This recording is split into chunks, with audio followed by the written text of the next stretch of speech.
Captain, I thought you ought to know we have a stowaway on board. I've told the men to scour the decks for him. Good! I want that scurvy dog dangling from yon yardarm by his bowels! Is that really necessary? Couldn't we just give him a good tongue lashing and drop him off at the next port? Look! There's not a man-jack on this ship who wouldn't keel-haul his own grandmother for the silver in her hair! There'll be no tongue-lashing! Bring the landlubber to me and I'll tear him a new orifice!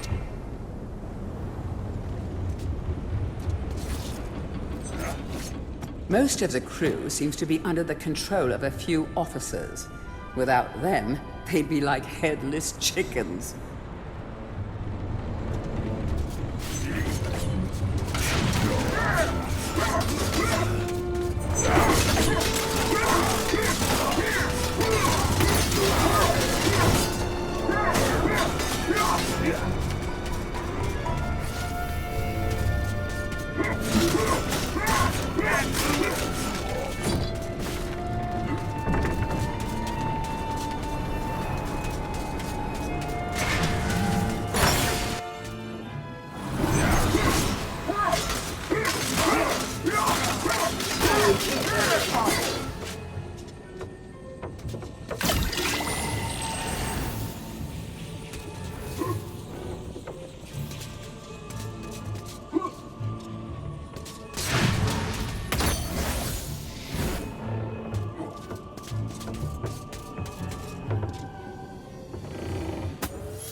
The ghost ship captain is as tough as old sea boots. You will need something a little more powerful than the weapons in your inventory to knock him overboard.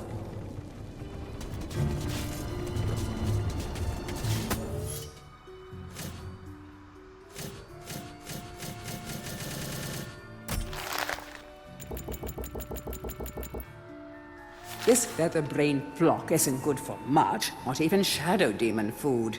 Farmers are far more filling. You may find yourself relying on their dim wit, but cross that drawbridge when you come to it. Are these good men?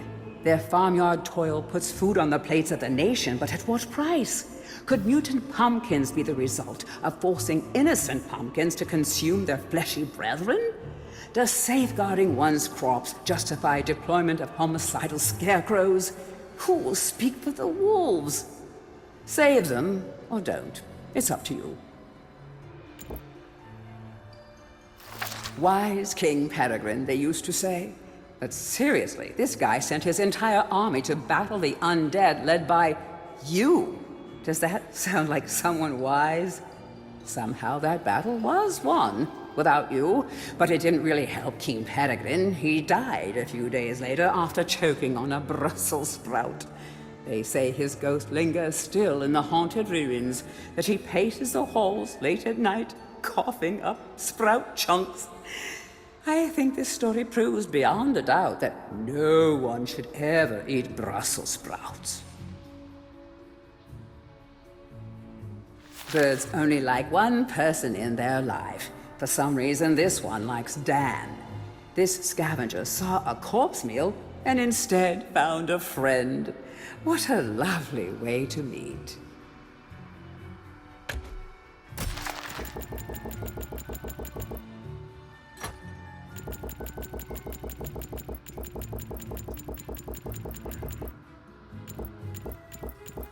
Have no pity for these fools.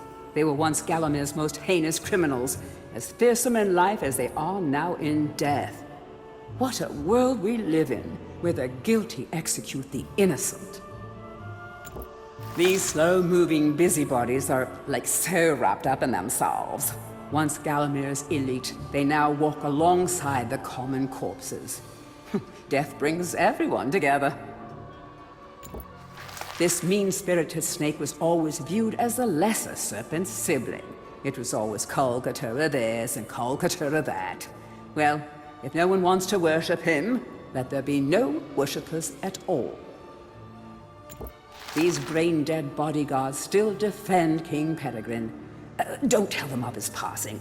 They would be devastated. Trained in small arms, these knights must throw their weapons due to their small arms. Stone golems were once the hottest ticket in castle security, and King Peregrine was one of the first to purchase a pair for his personal protection. Of course, they say you should always skip the first generation of new tech, and when golems started to stomp all and sundry, the manufacturers were forced to issue a full product recall. Sadly, King Peregrine missed the recall note on account of being dead, and his golems are still guarding, still stomping.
These floundering fiends lure naive fishermen near the water before dragging.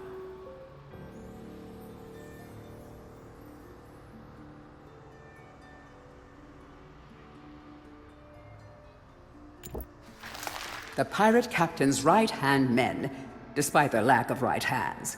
Their main qualification, being of no discernible threat to the captain. These are spineless sea dogs with a penchant for plundering. They never complain, even when cleaning the poop deck. Obedient to a fault, they won't even revive themselves unless commanded to.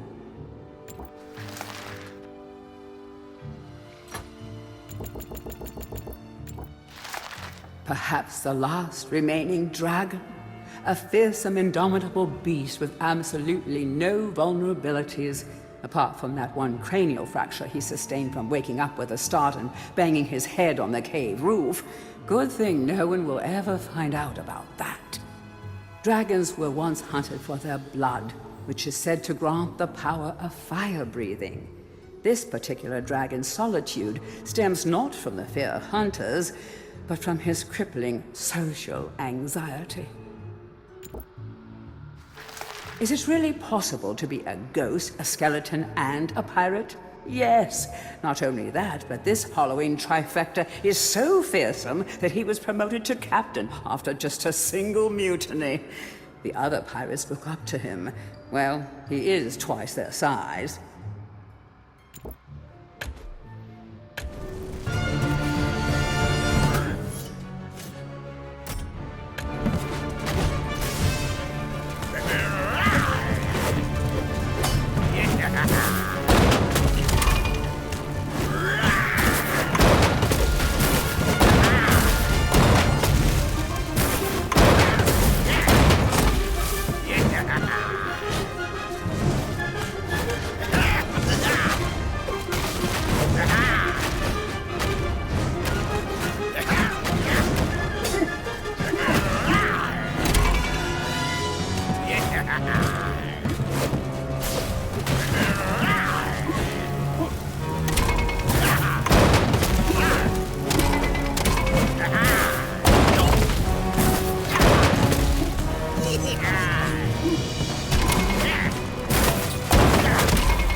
You are back, Herr Fortescue. I think this is because of my shield, yeah?